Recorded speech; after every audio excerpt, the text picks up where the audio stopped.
আজকে আমরা IELTS listening নিয়ে কিছু কথা বলবো। তো আসলে আপনি যদি আইএলটিএস এ ওভারঅল স্কোর বাড়াইতে চান তাইলে কিন্তু লিসনিং বড় একটা ফ্যাক্টর হিসেবে কাজ করে।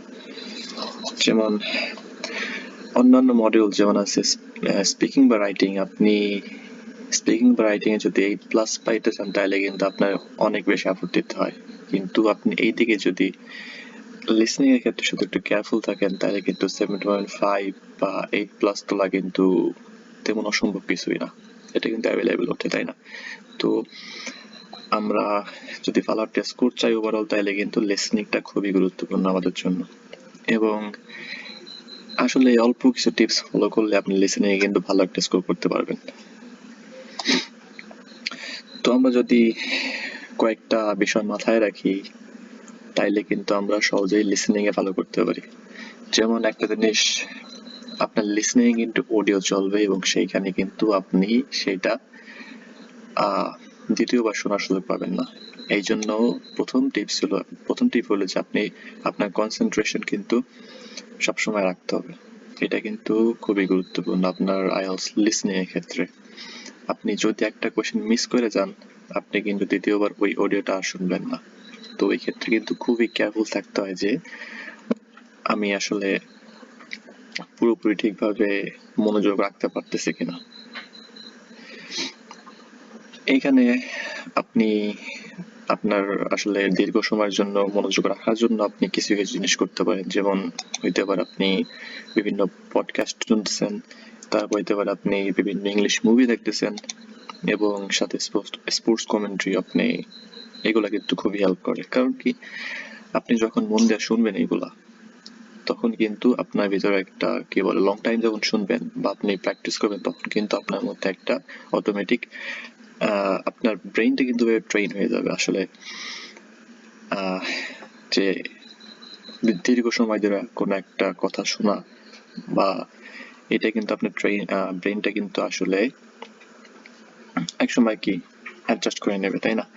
এবং এর সাথে আরো একটা ভালো ব্যাপার হবে যে আপনি যখন বিভিন্ন ধরনের মুভি বা পডকাস্ট বা স্পোর্টস কমেন্ট্রি শুনতেছেন তখন কিন্তু বিভিন্ন দেশের লোক বা বিভিন্ন অ্যাকসেন্টে কথাগুলো বলবে বা বিভিন্ন অ্যাকসেন্টে আপনি সেগুলো শুনতে পাবেন।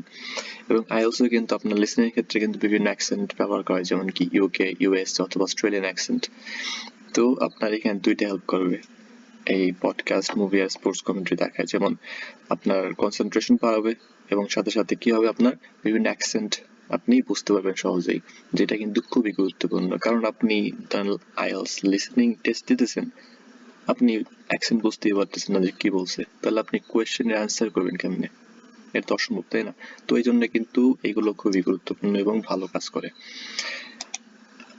তারপরে যদি এইসব শোনার পরে আমরা আর একটা কাজ করতে পারি যে আমরা যে বিভিন্ন টাইপ আছে না, যেমন কি কি আছে, ম্যাপ আছে, তারপর আপনার আছে বক্স ম্যাচিং আছে, তারপর টেবিল কমপ্লিশন আছে, এমসিকিউ আছে। ঠিক আছে, আমরা আসলে র্যান্ডমলি বা একটা টেস্ট পেপার উড়াইছি বা একটা টেস্ট নিছি, জাস্ট 4টা সেকশনই প্রথম করে নিছি, এর থেকে কিন্তু ভালো। হ্যাঁ, এটাও ভালো, আপনি করতে পারেন, কিন্তু তারপর যদি আপনি কোয়েশ্চেনের টাইপ ধরে ধরে করেন, যেমন একদিন আপনি নিয়েছেন 3-4টা টেস্ট নিলেন, ঠিক আছে, শুধু ওইগুলো ম্যাপ করবেন, অথবা আরেকদিন নিয়েছেন শুধু ওইগুলো এমসিকিউ করবেন, অথবা একদিন বক্স ম্যাচিং করবেন, শুধু ওইগুলো করবেন, 3-4টা একবারে করবেন।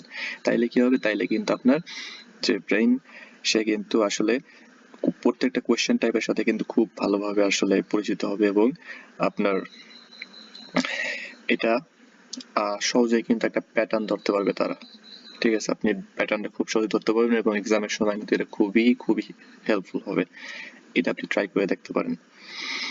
এরপরে আসি, যখন আপনি ধরেন এক্সামে বসছেন অথবা এক্সাম আপনি প্র্যাকটিস টেস্ট বা মক টেস্টে বসছেন, আপনার যখন কোয়েশ্চেনটা দেওয়া হয় এবং অডিও চলে তখন কিন্তু আপনার টাইম দেয়, তাই না? যে টাইম টু সেকশন 1 আপনার, তারপর 30 সেকেন্ড বা 20 সেকেন্ড জায়গা করে সময় দেয় যে কোয়েশ্চেনগুলো পড়ার জন্য। তো তখন আপনি যদি কোয়েশ্চেনগুলো না পড়েন তাহলে কিন্তু সমস্যা। তাহলে কি, আমার ইমিডিয়েটলি কিন্তু কোয়েশ্চেনে কি বলছে এগুলো পড়তে হবে, কারণ কোয়েশ্চেন না পড়লে বা কোয়েশ্চেন না বুঝলে আপনার যতই অডিও চালাক বা যতই কেউ শোনেন আপনি কিন্তু অ্যান্সারটা ধরতে পারবেন না। এই জন্য কিন্তু প্রথমে আপনাকে কি করতে হবে, আপনার সেই কোয়েশ্চেনগুলো পড়তে হবে।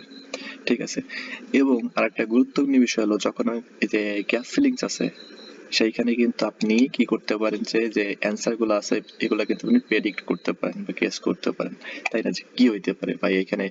ধরেন একটা কিছুর নাম হইতে পারে, তারপরে ধরেন এই যে 1 নম্বর আছে কি কি currently staying in a dash, ঠিক আছে, currently staying in a dash. আপনার কিন্তু এখানে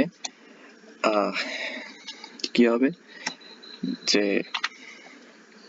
একটা নাউন হবে এই জায়গায়, তাই না, একটা নাম হবে এই জায়গায়, যে কোনো জায়গায় থাকতেছে, কি একটা হোটেল হইতে পারে বা যাই হোক একটা হইতে পারে, তাহলে কি একটা আমরা বুঝতেছি একটা নাউন হবে। তার মানে আপনি যখনই অডিওর মধ্যে সেই নামটা শুনবেন তখন কিন্তু আপনি এটা সহজ হবে আপনার জন্য অ্যান্সার করা। তৃতীয় দেখেন যে 2 নম্বর বলছে কি পোস্টাল অ্যাড্রেস। আচ্ছা এইখানে কি ড্যাশ স্ট্রিট, কোন একটা স্ট্রিটের নাম হবে কি হইতে পারে গান্ধী স্ট্রিট, তারপরে ওল্ড স্ট্রিট, যাই হোক আবি যাবে হইতে পারে একটা, তাই না। 3 নাম্বার দেখেন কি বলছে পোস্ট কোড। পোস্ট কোড কি কতগুলো নাম্বার হইতে পারে, তাই না। তারপর আছে কি এই জায়গায় student and part time job as a কি ওয়েটার হইতে পারে, তারপর কি ডেলিভারি ম্যান হইতে পারে, অনেক কিছু হইতে পারে, তাই না। তারপর আছে কি স্টাডিং মেজর সাবজেক্ট, এই জায়গায় আছে হিস্ট্রি আছে অ্যান্ড এর পরে, তো অ্যান্ড এর আগে অবশ্যই একটা সাবজেক্টের নাম হবে, তাহলে এটা একটা নাউন হবে, ঠিক আছে। তো আমরা যদি এইভাবে তৈরি তৈরি করি এবং আসলে কি হবে বা কি হইতে পারে সেটা যদি আগে থেকে আমরা বুঝতে গেস করতে পারি, তাহলে কিন্তু যখন অডিওতে সেই অ্যান্সার গুলো বলবে তখন কিন্তু আপনার জন্য সেটা বোঝা কিন্তু অনেকটা সহজ হবে।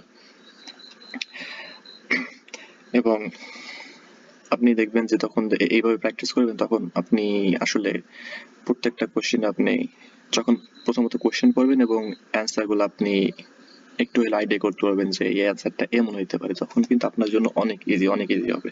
আর বিশেষ করে আপনার পার্ট 1 আর পার্ট 4 এ কিন্তু কি গ্যাপ ফিলিংস থাকে, তাহলে 20টা কোয়েশ্চেন যদি আপনি হইতে পারেন এই জায়গায়, তাহলে কিন্তু ভাই আপনার কত 8+ পাইতে থাকে কয়টা, মাত্র 15টা থাকে।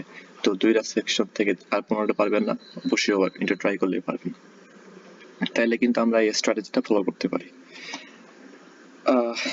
তারপরে আসি, ধরেন এরপরে কি আছে আরেকটা গুরুত্বপূর্ণ বিষয় হলো আপনার যে কি রিড দ্য ইনস্ট্রাকশন। আপনি ইনস্ট্রাকশন বলতে কি যে কি বলতে দেখছেন এই জায়গায় কি write one word and or a number.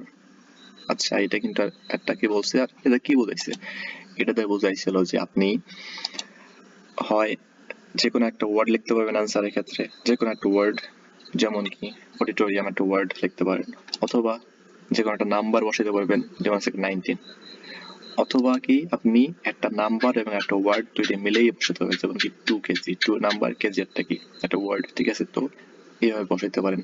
তো এইটার মানে হলো এটাই যে one word and or a number, হয় একটা ওয়ার্ড অথবা একটা নাম্বার, অথবা আপনি যেহেতু অ্যান্ড আছে আপনি দুইটা মিক্স করে বসাতে পারবেন, ঠিক আছে। এমন আপনি ইনস্ট্রাকশনটা কি ফলো করতে হবে, নাহলে কিন্তু আপনি ধরা খাইতে পারেন। যেমন কি এই জায়গায় যেমন একটা ওয়ার্ড বলছে আপনি ভুল করে 0 ওয়ার্ড দিয়ে দিয়েছেন, তাহলে কিন্তু আপনার অ্যান্সারটাও ভুল কিন্তু, তাই না। এবং অনেক ক্ষেত্রে থাকতে পারে কি 2 ওয়ার্ডস অথবা নো মোর দ্যান 2 ওয়ার্ডস, ঠিক আছে। এমন অনেক ইনস্ট্রাকশন গুলো আপনার অবশ্যই ফলো করতে হবে। আচ্ছা আরেকটা জিনিস হলো যে অনেক সময় কিন্তু কি হাইফেনেটেড যে ওয়ার্ড গুলো আছে এগুলো কিন্তু একটা ওয়ার্ড হিসেবে কাউন্ট হয়, যেমন কি আছে ফুল টাইম, আপনি আলাদা লিখলে কিন্তু 2টা ওয়ার্ড, কিন্তু হাইফেনেটেড যখন হাইফেন তখন কিন্তু আপনার একটা ওয়ার্ড হিসেবে হয়েছে। তো এইসব ক্ষেত্রে কি এগুলো একটা ওয়ার্ড হিসেবে কাউন্ট হবে, ঠিক আছে। তো এইসবই আপনি ইনস্ট্রাকশন গুলা ভালো মতো ফলো করতে হবে, এবং আগে যা বলছি যে আপনি কোশ্চেন গুলো ঠিক মতো পড়বেন, তারপর ইনস্ট্রাকশন ফলো করবেন, এবং গ্যাপ ফিলিংস বা অন্যান্য যেই সব ক্ষেত্রে আপনি অ্যান্সার আসলে গেস করতে পারবেন না বা প্রেডিক্ট করতে পারবেন সেক্ষেত্রে আপনার করতে হবে, তাহলে কিন্তু খুব ভালো কাজ দেবে। আচ্ছা এরপর আসি আমরা, ধরেন আপনি সেকশনটা শেষ, ঠিক আছে, পরবর্তী সেকশনে গেছেন, তাহলে তখন আপনি কিভাবে সময় এক্সট্রা বাই করতে পারেন। ধরেন এইখানে কি আছে আপনার এমসিকিউ আছে, তো এমসিকিউ থেকে আপনার কোয়েশ্চেন পড়া লাগবে এবং সাথে কিন্তু অপশন গুলো পড়া লাগবে, এগুলো কিন্তু আসলে টাইম একটু বেশি লাগার কথা। তো আপনি কি করতে পারেন, যখন আপনার ধরেন এক সেকশন থেকে অন্য সেকশনে যান বা এক সেকশন কমপ্লিট হয়ে গেছে, তখন কিন্তু আপনার টাইম দেয় কি 30 সেকেন্ড টাইম দেয় কিন্তু আপনার যে অ্যান্সার গুলো চেক করার জন্য। তো আপনি সেইখানে আপনার অ্যান্সার চেক করার কোনো দরকার নাই, কারণ লাস্টে কিন্তু আপনি এক্সট্রা 2 মিনিট পাবেন, যেহেতু বর্তমানে সিডি ডেলিভার টেস্ট, ঠিক আছে, এটা আপনি 2 মিনিট পাবেন। তো তখন আপনি দেখতে পারেন যে স্পেলিং ভুল গেছে কিনা বা যাই হোক, আপনি কি করতে পারেন সেই 30 সেকেন্ড কিন্তু কাজে লাগাতে পারেন এখানে আপনার কোয়েশ্চেন গুলো পড়তে এবং আপনার যে অপশনগুলো আছে এগুলাও, কারণ এমসিকিউর ক্ষেত্রে বা অন্যান্য যে বক্স ম্যাচিং বা ম্যাপ বলেন, ঠিক আছে, এগুলোর ক্ষেত্রে কিন্তু আপনার একটু টাইম বেশি লাগে, তাই না? তো সেই টাইম আপনি কিন্তু এইভাবে পাইতে পারেন। আপনার যে 30 সেকেন্ড দেবে, তো আপনি আগে ভাগেই কি সেই কোয়েশ্চেনগুলো পড়ে নেবেন পরবর্তী সেকশনে। আবার যখন 30 সেকেন্ড আপনার সেই সেকশনের জন্য দেবে, তখন কিন্তু আবার আপনি আর একটু সময় পাইতেছেন ভালোভাবে সেই অপশনগুলো বা কোয়েশ্চেনগুলো পড়ার জন্য। এইভাবে কিন্তু আপনি আপনার কিন্তু এক্ষেত্রে কিন্তু আপনার এমসিকিউ বা যে অপশনগুলো আছে অথবা আপনার বক্স ম্যাচিং যেগুলো আছে, যেই সব কোয়েশ্চেনে টাইম একটু বেশি লাগে, আপনি সেই সব কোয়েশ্চেনগুলো কিন্তু সহজেই বুঝতে পারবেন, তাই না? এবং কি বলছি যে সেই অ্যান্সার চেক করার জন্য যে 30 সেকেন্ড দেয়, সেই 30 সেকেন্ড আপনার অ্যান্সার চেক করতে যাবেন না, খালি খালি আপনার সময়টা নষ্ট হবে। কি করবেন এই ক্ষেত্রে, আপনি পরবর্তী সেকশনে চলে যাবেন এবং সেখানে যে কোয়েশ্চেনগুলো আছে আপনি সেইগুলো পড়বেন। ঠিক আছে, তো পরবর্তীতে লাস্টের দিকে আমরা চলে আসছি ভিডিওর। তো কে বলেছে be careful with your spelling. ভাই, আপনি যতই ধরেন আপনি একটা ওয়ার্ড শুনছেন, ঠিক শুনছেন, কিন্তু আপনি একটা মাত্র ধরেন লেটার ভুল করছেন, আপনার কিন্তু পুরো মার্ক কাইটা যাবে। ঠিক আছে, তো স্পেলিংটা কিন্তু খুবই গুরুত্বপূর্ণ। আপনি ঠিক বসাইছেন, জাস্ট স্পেলিং এ একটা লেটার ভুল হয়েছে, আপনার জাস্ট পুরো মার্কটা কাটা, তাই না? তো এই জন্য কিন্তু স্পেলিং এর ক্ষেত্রে কিন্তু খুবই আপনার কেয়ারফুল হইতে হবে। এবং কি বলছি, প্র্যাকটিস প্র্যাকটিস প্র্যাকটিস, আপনার কিন্তু অবশ্যই অনেক প্র্যাকটিস করতে হবে। এবং এই ক্ষেত্রে কি বলছি, কোয়ালিটি কিন্তু কোয়ান্টিটির থেকে বেশি ম্যাটার করে। কারণ আপনি বাই র্যান্ডমলি আপনি প্র্যাকটিস করে গেছেন, সেইখানে আপনার কোনো স্ট্র্যাটেজি ফলো করেন নাই, ঠিক আছে, আপনার কি মিস্টেক্স হয়েছে সেই মিস্টেক্স গুলো থেকে আপনি কোনো কিছু শিখেন নাই, বা সেই মিস্টেক্স গুলো কেন হয়েছিল আপনি সেটা নিয়ে কোনো অ্যানালিসিস করেন নাই, তো সেই সব প্র্যাকটিসে কিন্তু আসলে দাম বেশি নাই। আপনি তো একটা প্র্যাকটিস করেন, কিন্তু সেই প্র্যাকটিসটা আপনি তালাবদ্ধ করেন, মানে আপনার বুঝতে হবে যে আপনি কোথাও যদি ভুল যায়, কি কারণে ভুল গেছে, সেটা কি অ্যাক্সিডেন্টের কারণে ভুল গেছে, নাকি আপনি স্পেলিং মিস্টেক ছিল, নাকি আপনি আসলে কোয়েশ্চেনটা পড়তে সময় পান নাই, বা চাইও কেমন কিছু, আপনার দুর্বলতা কোথায় সেটা কিন্তু ধরতে হবে। যদি না ধরতে পারেন তাহলে কিন্তু আপনি ভালো করতে পারবেন না, এবং এক্সামেও কিন্তু আপনার খারাপ করবেন। যেটা আসলে লিসেনিং, যেখানে আপনার আসলে ভালো একটা স্কোর পাওয়ার কথা ছিল, সেখান থেকে আপনি যদি পিছাই যান, তাহলে কিন্তু বাদ বাকি যেগুলো আছে মডিউল, সেই ক্ষেত্রে কিন্তু আপনি ওভারঅল আপনার ব্যান্ড কমে আসবে। তো এই জন্য চেষ্টা করবেন কি যে আপনার প্র্যাকটিসটা ঠিকভাবে করার জন্য, যাতে সেটা কাজে দেয়, তাই না? তো আশা করি যে সব টিপসগুলো দিলাম, এগুলো যদি আপনি ফলো করেন ঠিক মতো, তাইলে আপনি একটু ট্রাই করলেই কত ব্যান্ড 8+ পেতে পারেন, যেটা কিন্তু আপনার ওভারঅল স্কোর বাড়াইতে খুবই খুবই হেল্পফুল হবে, এবং ভালো একটা আপনি ব্যান্ড স্কোর পাইতে পারেন, যেটা হয়তো আপনার দরকার, যেমন 7+ বলেন বা 7.5+ বলেন, ঠিক আছে, এগুলা ক্ষেত্রে কিন্তু আপনার লিসনিং অবশ্যই 8 এর উপর থাকতেই হবে। তো আশা করি সবাই এটা ফলো করবেন, এবং অবশ্যই যদি ভিডিওটা হেল্পফুল থাকে তাহলে জানাবেন যে আসলে আপনাদের ক্ষেত্রে এই টিপসগুলো কাজ করছিল কিনা, কমেন্টে লিখতে পারেন। তো আজকের জন্য বাই, পরবর্তী কোনো এক ভিডিওতে দেখা হবে আবার।